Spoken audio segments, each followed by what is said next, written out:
spinning. There we go. Hi, everybody. It's Tevis, and this is this week's edition of Game Changer Chats. I'm super I'm super excited to have with me someone whose path I connected with, we think well over 10 years ago. His name is Jeff Thompson. I'm going to tease him about if I call him detective, if I call him professor, if I call him doctor, because so much has happened in his life since we first connected. So Jeff, thank you so much for taking time. I know this is a really busy time to be any of those things. Yeah, it certainly is. Thank you for having me here, and Jeff will do just fine. Because otherwise I'd have to remember. And then one less thing to worry about. That's what we're here to talk about, reducing worries, not increasing them. Right. I'd be like, maybe I just call him Your Highness or something. Definitely not. Your Eminence or something. Anyway, I'm being goofy. So a quick tech note, okay? If you have joined on Facebook and you put in a comment, chances are I won't see it until after the broadcast. For some reason, the Facebook connection to live stream has been very glitchy lately. So if you'd like to type a comment or something and make sure that I see it while we're still in the conversation, then you should hop over to LinkedIn just so that we can see that. And either way, I'll be happy to look through the comments and stuff afterwards. So that is my tech support desk public service announcement. So Jeff, I think you know how I love to kick these things off. I love to kick these things off by asking people, what brought you joy as a child? What made you really, really, really happy as a little one? Yeah, it is a tough one. Let's see, what toy did I guess I had a Goofy doll, which I liked a lot. But anything, it wouldn't have to be a toy, just anything that brought you joy. Anything. That playing soccer brought me a lot of soccer. Joy. Yeah. And why did you love playing soccer? You know what, back then or still now, sometimes it's no need to overanalyze it, but my answer, since you asked me, is it's something that I was good at. I enjoyed trying to get better and better at it. And it was a team sport and playing with others and having family be part of it growing up, coming to watch me and then watching others play. It was always a constant source of joy. But those are one of those things too, where I look back on it now as I got growing up, it's one of those, there's no finish line to any being a good soccer player. You could always get better, and there's good days and bad days. Yeah, a lot of metaphors in there. Yeah. Oh, I'm such a nerd for some good like life metaphors. So I'm gonna go right in there. How were you an outlier? Those are questions that here's my thing. Those kind of questions. How about this? And I'm gonna kind of half try and throw it back to you. It's like one of those things where I don't consider myself an expert. I have somewhat of an expertise, maybe in certain things, but it's for somebody to describe how they're an outlier. I don't know if that's really how it works, right? It's usually others can describe the person how they are this or that. The way I look at it, though, not to just completely not answer the question, I've always tried in life to choose the least traveled path. And again, I love metaphors. It's the way I work and I look at things. I've always, for the most part of my life, chose the mountain instead of the flat path. And realizing whether outlier or not, always looking at things and not accepting them for the way they are.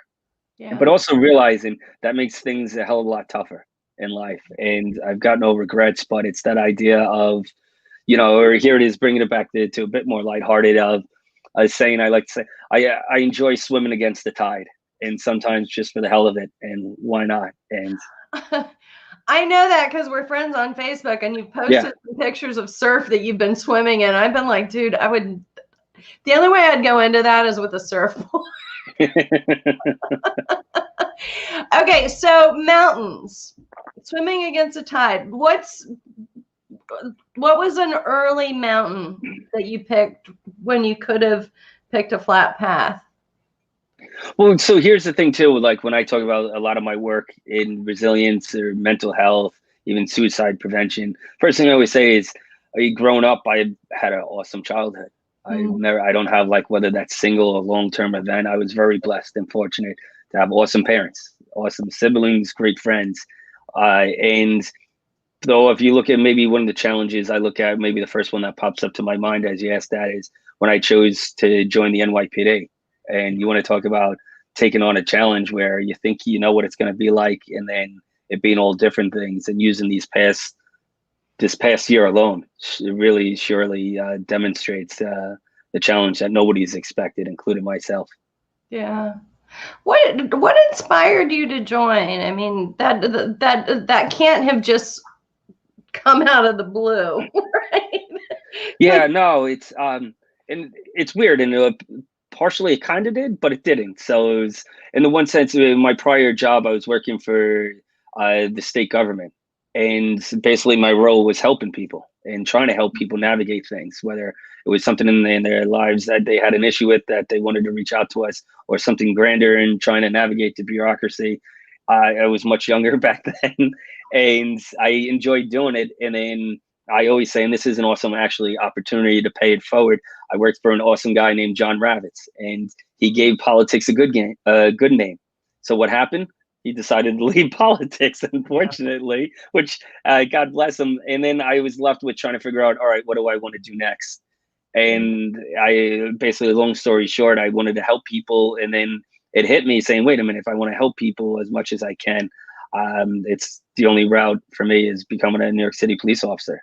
And specifically that New York City police officer. I'm not knocking any other police agencies in the local area, state, country, world, because I got a lot of friends and a lot of agencies, but there's only one NYPD, greatest police department, greatest city in the world.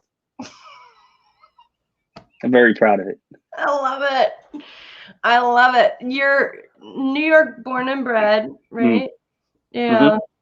So you said that it's had some curveballs. I want to rewind the tape just a little bit because the love of soccer, the love of family, that you didn't come from a house with a lot of drama. What do you think? Because a lot of times it's our drama that makes us have the grit to deviate from the beaten path, right? A lot of times it's the things that we've overcome makes us pause and say, doing what everyone tells me is a crock of BS, and I'm going to forge my own path, right? So you didn't have the drama at home. What do you think gave you that predisposition to say, I got to do this in a way that feels right? Like, I'm not just going to sit down and let things be X, Y, or Z way, like the mountain swimming against the tide. Like, what gave you that hunger? Was it, it's sometimes people ask me, like, where's my energy level? Where do I get it from? And again, I say it half jokingly, half serious. I say, I don't know. And if I don't know where it comes from, that means nobody can steal it from me, right?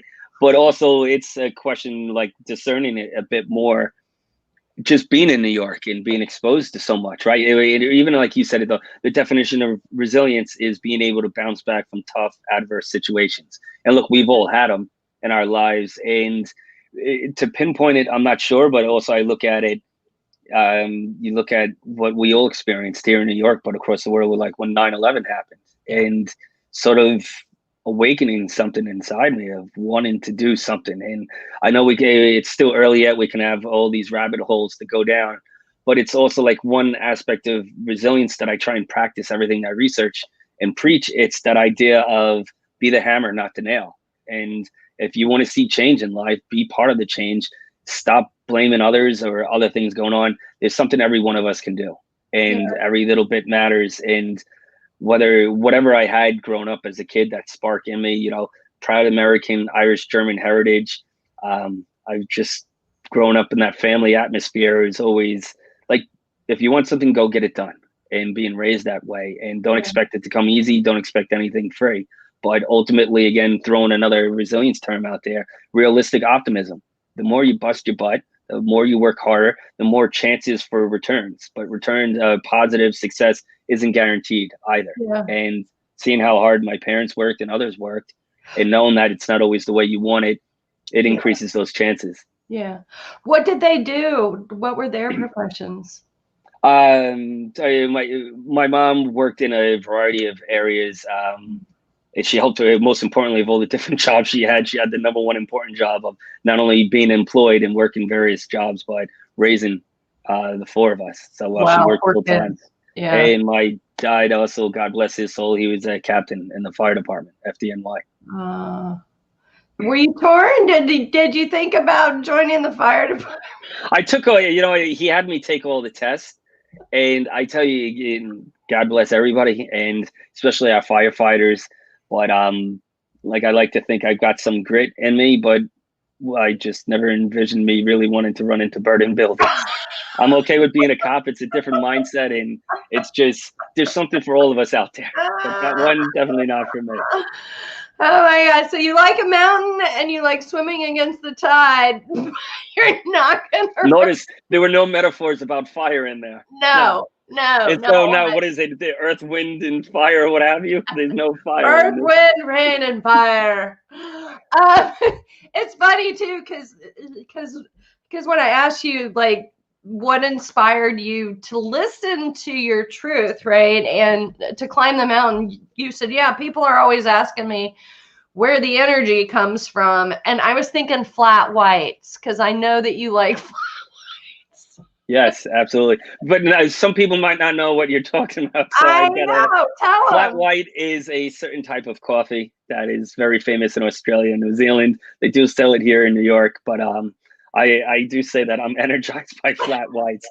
There goes the secret. Thanks a lot, Tevis. Now they know. The genie's out of the bottle. Now everyone is gonna be smiling as big as you, and but that's the thing about it too. And I'm not here, whatever else we talk about, I'm not here to minimize things either. And how about for a quick second, we talk about what we're all experiencing right now, COVID-19, right?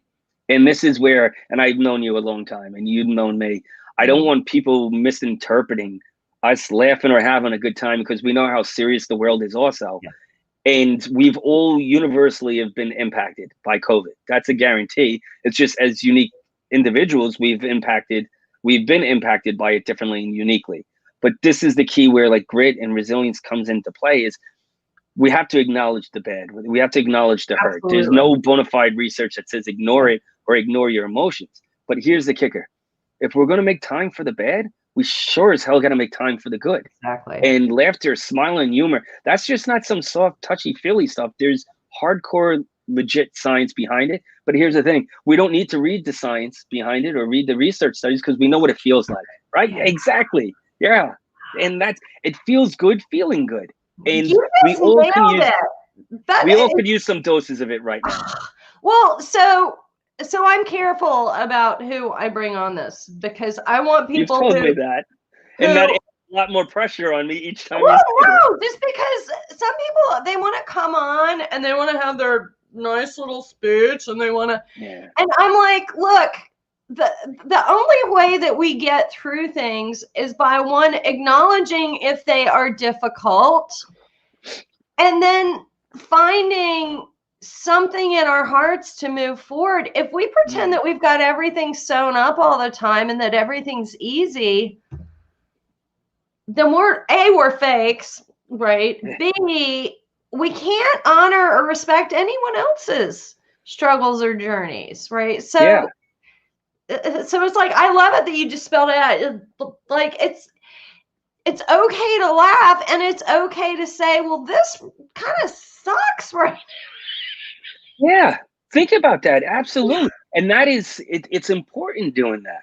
But it's also, again, it's that idea, acknowledging it, not to get stuck in it, not to start sinking in it. Because what happens, our world starts to cave in around us. And we start to have the terms called like cognitive constriction. All we see is that awfulness, or quote unquote, the suck. And then what happens, awful feelings of like hopelessness, helplessness, and isolating yourself from others. And it's just, there's no good end result. But the other thing is, it's not a permanent downward trajectory. And how about as an example, like you look at COVID-19, how important our word choices are. And here's something I didn't say, I read it somewhere. I think it was a meme. Go figure, but it resonated with me a lot. And for you and anyone listening now, listening later, we talk about how serious COVID is and the term social, you have to social distance. I don't subscribe to that terminology. We've got to, because hear me out. Here's the story, the way I look at it. When you go to the supermarket, you're not socially distancing yourself from all the people in the supermarket. You're physically distancing yourself. You don't go to the supermarket to socialize. At least I don't think you do, Tevis, do you? No. I don't know. I've been locked up alone in Woodstock a long time, so it does. There's other places. Hold on, I'm trying to tell a point. Sorry, go ahead. Generally speaking, we don't go to the supermarket to socialize. I guess now I have to clarify that generally. But we're socially distancing ourselves. Yeah. And that's the thing. One of the key things we have to make sure we're doing to counter the understandable negative thoughts that will come, and it's normal to have, we've got to make sure we remain socially connected. And think about it. It's the idea of adapting to the situation and not throwing our hands up and saying, oh, well, that's it. It's like doing this chat right now, right? Yeah. And the other kicker is looking what's coming up, the holiday season. It odds are won't be the same like it's been for anybody in the previous life or their entire existence. There's ways that we still need to figure out. And you know what? If you don't have the 40-person Thanksgiving, maybe the 6-person Thanksgiving, you can be a bit more thankful and grateful for, and realizing it sucks not being 40, but you've got something. And it's that idea of perspective. Perspective is so, so very important. Well, so Jeff, I know where a lot of this wisdom comes from. And I know that you have actually, I would say, more or less devoted your life to studying crisis, trauma, resiliency. And when I met Jeff, he was a community affairs officer at the NYPD, and he was looking for someone to come in and teach some mindfulness tools. And they had 300 community affairs officers come and experience what's called like an out service, right? That they go off, and it was at a community college in Queens. And when Jeff called me, I literally thought I was in trouble because the phone rang and he said, "This is Officer Jeff Thompson of the NYPD." And I'm like, I'm one of those people that, like, if a cop drives past me, even if I'm not doing anything wrong, I get really nervous, right? So Jeff calls me and we have a really lovely conversation, and he shares with me, you shared that you had been a meditator for years, and that you knew the value of it, and you invited me to come and meet with you. And I remember going into the central casting exactly what you think a community affairs precinct is going to look like is what his office, completely gray, half wall cubicles everywhere. And we walked by Jeff's cubicle, and I think you were in a suit. I believe you were in a suit with a tie, and there was a little whiteboard, a little baby round corner kind of whiteboard, the kind of thing you make notes to yourself on. And Jeff had written, he had drawn a little outline of someone cross-legged and meditating. And he had written on it, next to it, "Peace in me and peace in the world." And that's when I decided, even though they couldn't pay me a dime, I was like, I am in. I am so in. Jeff, how have you combined peace in me, peace in the world? How have you combined that into a world and an aspect of the world that is not super peaceful? How do you make all these aspects of self work? Because you just said, if there's a low road and a high road, I'm going to take the high road. If there's a river to stream and I got to go upstream, I'm going to go upstream. So how do you do this? It's hard. And I'm not here to mince words either. It's really hard. And knowing from my own experiences and what I've been through, constantly trying to practice what I preach, but then having that empathy of realizing I'm a human being. I'm allowed to have bumps in the road.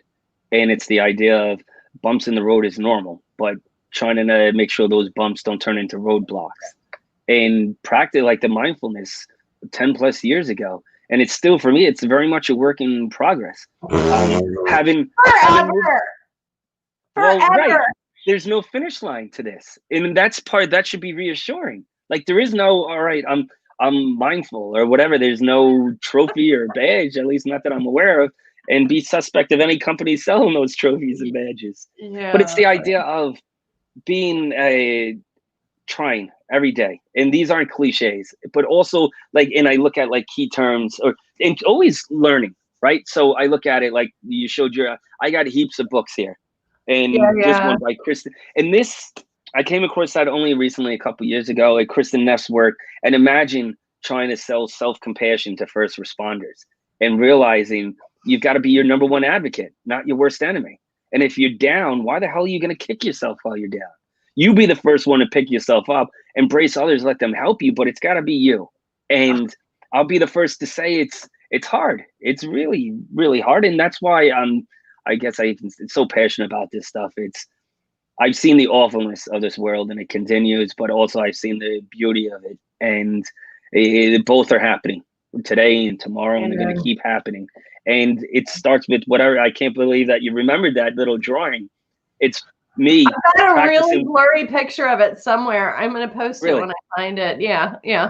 It's the idea of, though, and you know, and I know many of you people, it's practicing what we preach, but it's not like moving words, making it action, and surrounding yourself with people too.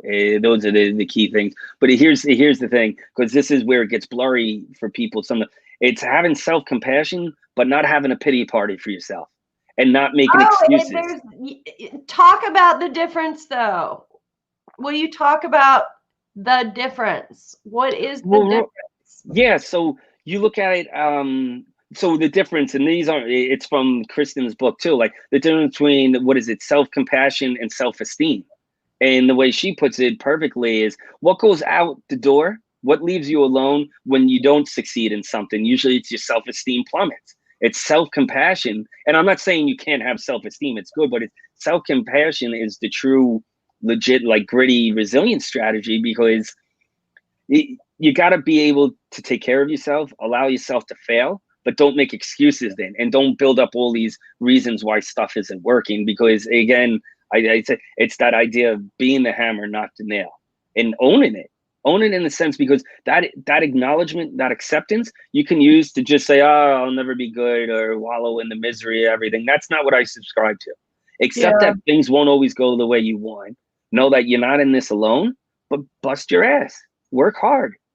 There is no way around hard work. And again, one random thing I'm thinking, like resilience programs, or how about anything I share. I just did a webinar earlier, and I open up every single one saying, this webinar, any book, any workshop will not make you resilient.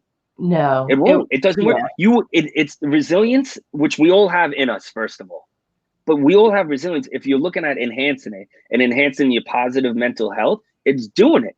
And let these webinars, books, and have you inspire you to do the practices, but there's no way around the actual doing it. Yeah. So how did you find meditation, or how did it find you? What was going on? How old were you? Because let's face it, back when that happened, I don't think it was as widespread as it is now. No, so it wasn't. And we truly had made progress. Some convergence of fate, grace, whatever you want to call it. How did that happen? Well, I tell you, first of all, I'm certainly not the only one doing it. Like, for example, out in Oregon and Arizona, the police departments, actually today, she just retired, the chief down in Arizona, Sylvia, I forget her last name, pushing forward mindfulness training. So it's all these little, I call it like lights in the darkness, all shining and increasing it. But it's the idea of me personally, how I came into mindfulness and meditation, playing around with it in college and reading about it. It was that whole thing, oh, this sounds cool. And I kind of want to look like that, or feel cool, and not feel cool, but feel calmer. It sounds, it's a catchphrase. But then practicing it, I practiced it back then off and on, never really distancing myself too far from it, because I keep thinking of all the stuff I tell others and reminding myself to practice what I preach. It starts as a practice, right? And then a practice, when done right and done properly, becomes a habit. And it doesn't stop there. When it becomes a habit long enough with the right intention, it becomes just part of your lifestyle. And that's the level that I say we're looking for. So practicing breathing practices. As I got older, as I made more money, I was able to afford things to help me, which, shameless plug, my Apple Watch. Here's my worst joke of the night.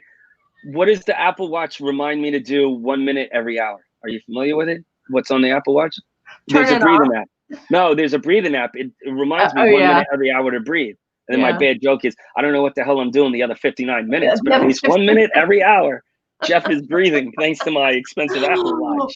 1 minute, he's got it down. But that's where, too, like, the breathe, that's the thing behind it. Again, I'm not here to sell anything. It sells itself. And when you actually practice it, sometimes you forget what's so enjoyable about it till you do it again. And that's where, like, you can start drifting off, using the metaphor, you're out at sea. You start drifting off a little too far. And this is where the whole idea of pause, stop, and bring yourself back. And the best way to do it is, I think, there's lots of practices, but for me, it's just controlled breathing practices, whether you want to call it mindfulness, meditation, the similarities, differences. I just call it controlled breathing, because the reason I call it controlled breathing, why? It reminds you that you have something over yourself. What? Control. And when there's so much stuff in the outside world that we don't have control over, and this is where it's wild. There's so many things, and being New Yorkers, being in New York, for us to argue about, this simply is not one of them. It's just not there.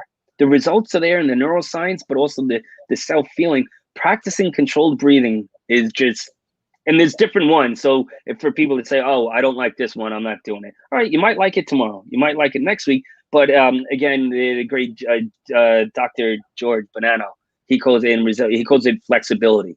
Have different practices to try different times. Yeah, and don't be rigid, because that's not healthy. A deep toolbox. Yeah. So one of the things I loved is, as some of you know, I served in the U.S. Army, and we learned what they call battle breath. When women are going to labor, what are they taught? They're taught how to breathe, right? A lot of athletes, a lot of performers. I use a lot of breath work specifically because it helps me to stay present and focus, especially if I get adrenal, right? Which is what we did with the officers. But Jeff, I'm curious, because how long have you been studying this now? Since studying what? Mindfulness or meditation? I guess. Well, people are going to be able to do the math and then figure out how old I am.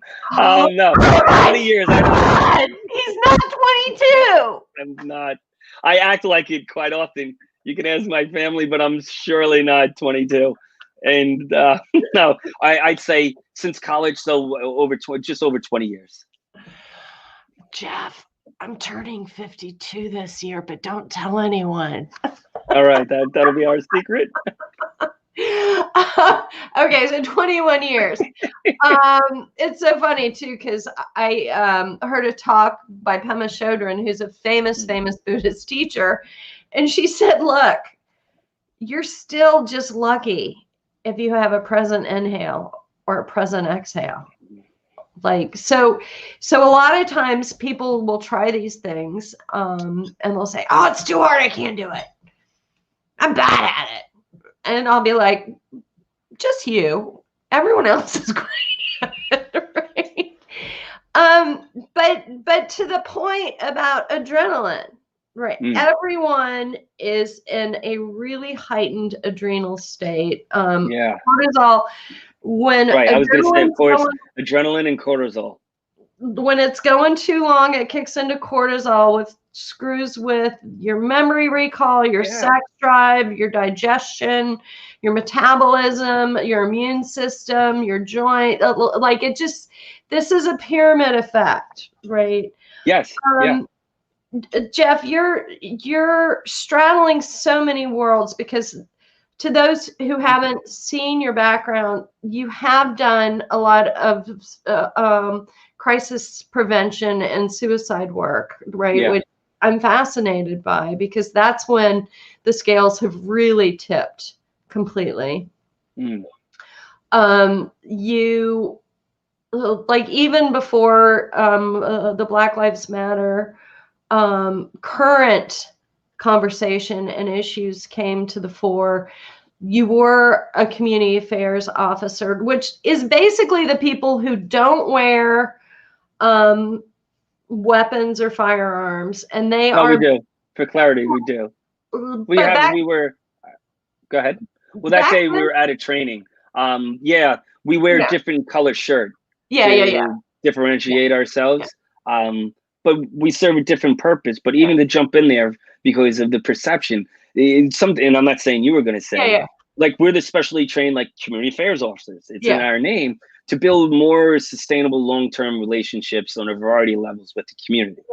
But my thing too is that's what every cop does too. And to be very clear with that, every cop, our goal is to build better connections with the people we serve. The emphasis, by the way, serve. We're servants. That's a noble term, not demeaning, but also we're crime fighters. And the two work hand in hand together, protecting and connecting. I always say it, but sorry. Well, no. So I had a misconception from that workshop 10 years ago that you guys were standing between the guys in the riot gear, right, and the community. Yeah, that would happen in tense situations like that. Absolutely. Okay. But that's where there's invent that. There's a role for everybody in those situations. But that's the thing, again, is like the metaphor of sports. We're all on the same team. And everybody has a different role and function to play depending on the severity of the situation, which nobody wants it to be violence. That's what nobody wants. And my thing, like you're talking about, I've been really, really lucky to work with great people and to study and learn under great people. And the thing that popped in my mind is started laughing in my head. I was thinking of, like, I just want to throw, like, the whole kitchen sink at my screen, and whatever helps any of your listeners, whatever helps you, whatever reminds me to practice what I preach.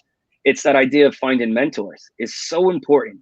And I was really fortunate to have a conversation and do a webinar with Dennis Charney, and he's done some great work. And Dr. Marty Seligman, the founder of positive psychology. And Dr. Charney said, it was all adults in the webinar. It was a couple of hundred of us, and saying, find a mentor. And I was leading the Q&A, and I said to him, I go, well, there's no kids in the room. It's adults. Did we kind of miss that boat already? He goes, it doesn't matter who you are.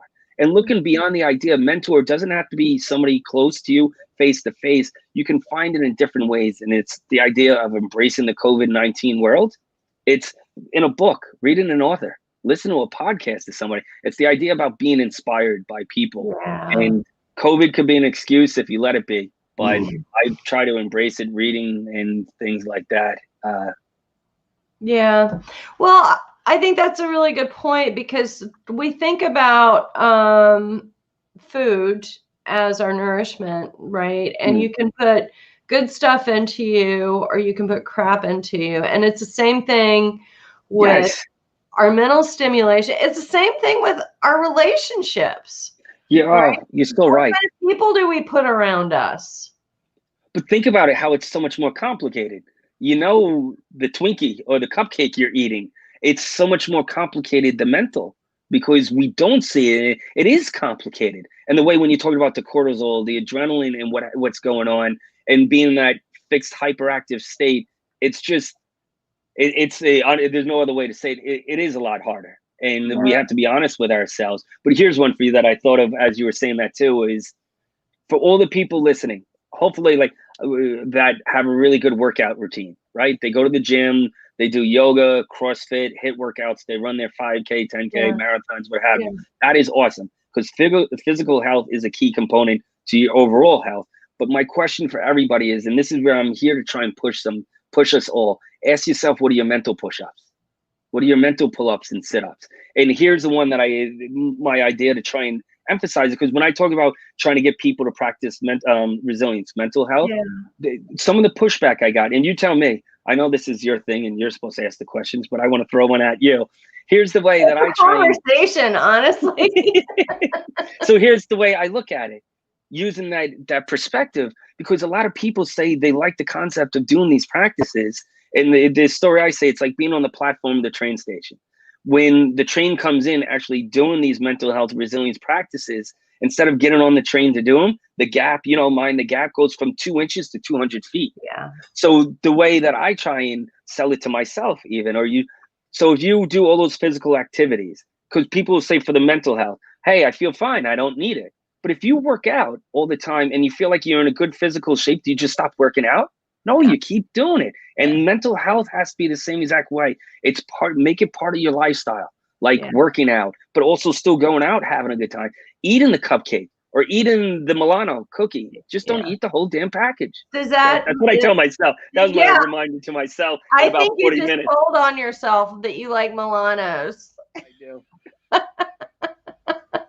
I've said too much. No. Okay, so aside from giving advice, right? I know. Go ahead. You're a very good advice giver. He is a professor. So you guys, if you're like, hey, Tevis, we don't come on here to get preached at, right? He is a professor, and he's a researcher at Columbia specifically on these. Yes, he's wearing his. I'm very, very proud of it too. Yeah. By the way, whatever question we're going to say too is like, it's taking pride in the hard work and the accomplishments. Like, of everything I've done, being a detective in the NYPD, being a research scientist at Columbia, taking a moment to, like, for me, stop reflecting on that. And I say, hey, if I can do this, whatever you want to try and do, or anyone, this isn't soft, touchy feely stuff, but it's pretty, if I can do this, you can do whatever it is you're trying to do, but don't expect it to be easy. Work at it. Not only that, but Jeff, this wasn't even on the horizon when I met you 10, 11 years ago. Right? No. Like, this was not a point one, it was not on the horizon, but point two, I think that you've said something really hugely important that actually goes back to how do you get yourself to do these practices, right? And the reason what you said is so huge is I have observed that we very poorly, deeply celebrate what we're proud of, right? We might have a moment of like champagne, or we might have like a moment of high five. But the minute that passes, it's like, oh, well, yeah, right. But like that instant gratification. And then. But that you've been a professor now, and you are a research scientist now, and you've been in the NYPD now for a while, and you're still so deeply proud of it. You're deep, like, how many of us could look at our entire life of accomplishments and really remember, wow, I really worked for that. In retrospect, it's really easy for us to just go, oh yeah, I did it, and then I did that, right? I've really watched that both men and women, as we navigate whatever world is our world of choice, that whatever we have gotten through, it's almost like we get our own superhero kind of syndrome, like, oh, well, that was easy because I did it. But what you're saying is really key, Jeff. That was damn hard, and I did it. Exactly. There's some dignity there. Yeah. And it's worth taking the time, like you just said, taking the time to stop and reflect on it. And again, there's so much to what you pointed out too. There's so much behind it. But it all comes back to making the time to take the time, and being your number one advocate. It's so critical, especially during these tough times, because there's so many challenges out there. But it's acknowledging the challenge. So 2 quick things. One, if hopefully nobody thinks that I've been here preaching or giving advice, let me just say, because my whole thing is I continue, or wherever I was 12 years ago, 10 years ago, where I am at, not where I am now rather, is the constant realizing there's no finish line, and me pushing myself out of my comfort zone to truly learn and grow. And again, I'm incredibly proud of. I got my PhD. How awesome is that? Seriously, that's what I'd say, and I don't minimize it, but I say to others, if I can do that, you've got to push yourself. But here's the kicker, and you said it. Go ahead. But you're probably the first in your family to get a PhD, correct? Yeah. And that's the thing too, like, and what, not that you, I look at comparisons are never fair. My family have great accomplishments. Yeah. This is a unique one amongst others in my family of us striving and pushing ourselves. But it's the idea of where it goes back to how we're all different. You as an individual have to want to do it. You have to want to do it. And you look at Angela Duckworth's work, by the way, on grit. So what are her two things to grit? Passion and perseverance. Passion and perseverance. The two equals grit. Passion, like, just love what you're doing. Perseverance, don't give up when you fall down, because it's guaranteed you're going to fall. Absolutely. Yeah, absolutely guaranteed. Guaranteed. Right. So here's the thing for anybody listening to, because then people, it can have a negative perspective on. They're like, well, my passion, my job isn't my passion. Your employment doesn't have to be your passion. Find something then outside of work. Find that passion, that thing, and embrace it. And like you said, take time to stop and think about it. Yeah. Think about your accomplishments. I've got one thing, a quick exercise that we can, if anybody at home wants to do it while they're listening at another time. But it ties into when you said it, and we won't do it now, but I'll just, everybody that's listening to this, no matter when you listen to this, and if you want to do it later, Tevis, I'll do it myself too. I've done it before. Write down your 3 best / strongest qualities. Everyone that's listening, write it down on paper. Your 3 best, strongest qualities. And as you're thinking about it, let me say, this isn't being conceited or full of yourself. That's something else that we don't subscribe to. Think of your best, strongest qualities, 3 of them. Now, as you think of it, that's only part 1. Part 2, you tell yourself a story. Pick one of those qualities. You tell yourself a story of how you've demonstrated it in the past couple of days. And why is that so important? And you can add the other 2 if you wanted bonus points. I'm not really grading anybody here, but the professor and me had to say that. I think you have a red pen somewhere on that desk. I don't use red, I use green. Anyway, but why is that practice so important? Because what are you proving to yourself? You wrote down those 3 qualities. And again, this is where it comes back to you being your #1 advocate. You wrote down your 3 qualities. Your mind told your brain how you've already demonstrated those qualities, because it's what you just said too. The hard moments are coming. And that's what life is. That's not to scare you, but your mind has told your brain you've been through hard moments before. You got through it, and you will get through this too. And guess what? That's all on you, and you get 100% credit for it, all inside yourself, which is pretty awesome. What's your favorite story from the past week? Well, I was going to do my assignment later, but all right, let's see. I'll tell you. So some of the work I do, like you said earlier, I work in a lot of suicide prevention work. In the NYPD, I do work outside the agency. I'm a volunteer crisis counselor with Crisis Text Line. If any listeners not familiar with them, please look them up and see the amazing work they are doing. And it's helping people through text messaging. And I do some other work outside, and just being there for somebody in a really tough moment and reminding them that they weren't alone, and that as much as they felt hopeless and helpless, there's opportunities and they could get through it, and they didn't have to go through it alone. And I was there to help them. And then also me realizing, practicing what I preach, I was able to hand them off to somebody that was much more qualified than me, and being there for people. So I guess my word that if I had to pick one is, relentless in a way to serve others. And it feels pretty good to be there to help others, and especially with everybody hurting right now. And there's a lot of pain and suffering on all sides, and forget about whose side you're on or whose side you're not, whether it's politics or other causes or not. Ultimately, we've got to help each other, and there's time to argue, but let's make sure we're looking after ourselves and each other. Yeah. So Jeff, it's kind of lovely to really connect people to their own core values, right? And not just in a pie in the sky kind of way, right? But in a way that they're actually saying, and I did it. I aligned with it. I acted on it, right?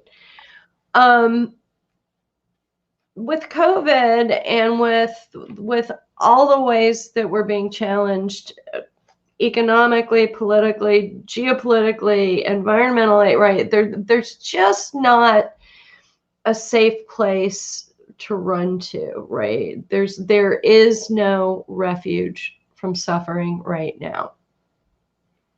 And from a Buddhist perspective, I'm saying, right? Well, Huh? we can argue that if you want. Well, no. Where is the refuge? And you know the answer to that. I know. Don't kill my punchline. Oh.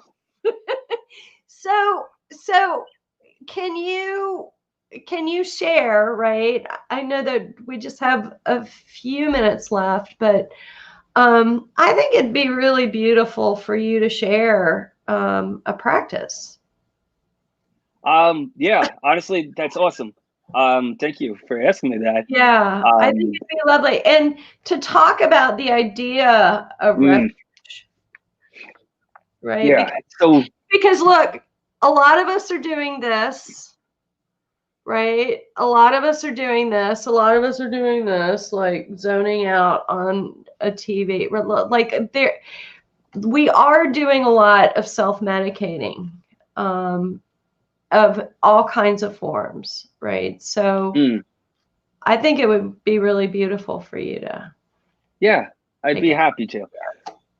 As a precursor to that, let me just explain. Here's what I've learned from trying to learn. Yeah. It's not just doing these practices. And again, this isn't even in Buddhism, although it tightly aligns to Buddhism or other faiths as well. Yeah. It's right intention and having the right intention, but having a purpose. So I'll share the practice with you, but it's all about, and this is now from the world of neuroscience, it's the before, during, and after, especially if you're looking to create new positive habits. The before, telling yourself, I'm taking the time to do the following. Why am I doing that? Because I'm looking after myself. And by doing this practice, I will be looking after myself. Then while you're doing it, you have to actually enjoy it. You've got to tell, and this is like the wildness of the brain. You're activating the prefrontal cortex. That's the only part of the brain because it's new. But you've got to tell yourself, literally, I'm enjoying this because I want to be doing it. I'm following through with what I said I was going to do. And then here's the kicker. When you're done, you don't just go back to your robotic life, which I hope nobody has. Right when you finish, stop, pause. And this is what you were talking about earlier. Savor the results. Say, I set out to do this. I did it. I am taking care of myself. And and you know this. And this is the stuff where it blows my mind, because for a quick second, and I don't know how much time we have, but let me just give an example of why this works so well. Here's how it works in the negative way, because neuroplasticity just means the brain's constantly changing for the good or bad. You decide that. But here's the bad way. And the example I'll give you is super quick. Going to the gym, trying to work out. So what happens is the wrong way to do it, the before, during, and after, is somebody goes and buys their $100 gym outfit. By the way, the $100 outfit doesn't make you fit. It just makes you probably somewhat wealthy to buy a $100 gym outfit. That being said, or broker because you blew all your money. So you get your gym outfit. You're on your way to the gym and you're like, oh, I don't want to do this. It's going to be so boring. It's going to be awful. You get to the gym and you get on the treadmill. You look around. You compare yourself to everybody else. Oh, I'll never be as fit or strong as them. You hit the treadmill. You press 1 mile per hour. Not sure what that's going to accomplish, but that's what you press. And then you set up your Netflix or your magazine and you walk at a snail's pace. 45 minutes later, or the whole time, like, oh, am I done yet? You keep looking at your watch. Oh, come on. This is so boring. You finish and you say, oh, thank God that's over. That was worse than I thought it would be. Congratulations. You just rewired your brain to make it that much harder to ever do it again. Yeah. And I don't know about you or anyone, that blew my mind away. It's not just doing it. Yeah. It's that process. And why do I want to tell that story is because the practice I'm going to share or any others, it's not just doing it. You got to have that right intention of why you're doing it, knowing that you're doing it for positive reasons, and it's a work in progress. Yeah. So I can get it. So I had a few. One, and I know with the interest of time, the one that we're not going to do is gratitude, but I highly recommend people Google gratitude practices or gratitude practices / resilience. That, guess what? One of the great things to do a gratitude practice is right before bed. Why? One of the added benefits, it helps you do what? Fall asleep. What do many people have trouble with, especially now in COVID? Sleeping. But we're not doing gratitude practices. Cognitive reappraisal, we're not doing that one either. But that's basically looking at a past situation, acknowledging the bad and negative aspects, but challenge yourself to find something positive from it as well. And that's called cognitive reappraisal. And I again, think it's a not. lot of us are doing a lot of cognitive reappraisal right now. Think so. Okay. No, I just mean that we're trying to get through a tough time. Right, but so this is the thing though. Anyone that's saying I'm doing this, make sure you take, and I'm not throwing fancy names out at people to impress anybody, but then knowing why you're doing it, or also knowing that you're already doing, that's awesome too. But now you're telling yourself what you were doing. Yeah. Yeah. So the one I would like to do is, I think, just a simple grounding exercise. Okay. And it's not mine. It's plenty of other people who have, it's from cognitive behavioral therapy. And if anyone's not familiar with CBT, there's awesome. somebody, that's what I was going to say. You took my line shrink now. is a CBT shrink, and I love her. And here's my line, and you tell her this, CBT is so awesome. We can't limit CBT practices to CBT. Exactly. They're so good. So then you probably know this one already. I slightly modified it. It's a grounding exercise that can be done anytime, but especially if you're starting to feel really overwhelmed. And I'm going to ask you to follow along with the exercise, if you don't mind, Tevis. I'm good, because I'm going to ask you and anyone else that wants to follow along now, whenever you're watching this, trust me enough to just do what I ask, because I'm going to ask everybody in Tevis to close your eyes in a second. Don't do this if you're driving, please. Don't do this if you're walking in New York or anywhere else or on the subway. Do it when you're in the safe confines of your residence. Now that I got the disclaimer out of the way for that. So I'm going to ask you to close your eyes, Tevis, if you don't mind. For anyone familiar or not familiar with, I just want you to take 2 to 3 breaths to center yourself in this moment. My recommendation of those breaths are, if you're able to, breathe in through your nose and out of your nose. When the air comes in, have it fill not your chest area, but down in your belly area. So your belly area is expanding and contracting. Your tongue, again, if able to, keep your mouth closed with your tongue on the roof of your mouth, just behind your front teeth. Now, if anyone's just doing it now, take maybe 1 or 2 more breaths. Now I want everyone, including you, Tevis, please think of a place that you've been in your life, that you physically have been to. Think of that place and put yourself there right now, a place that you really love, an awesome favorite place of yours that you've actually been to. Think about it. Now, as you picture yourself in that place, I want you to look around and point out to yourself 4 things that you can see. 4 things.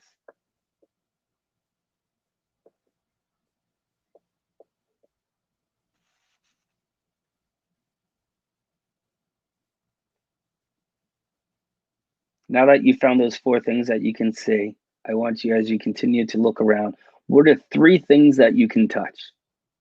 3 things that you can touch in this place.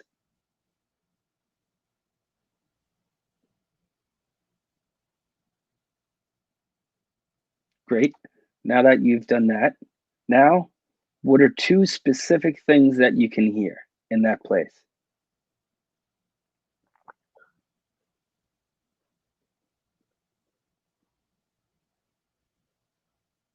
Now, the last one, what's 1 thing that you can either taste or smell in that place? Or both, 1 thing that you can taste and smell.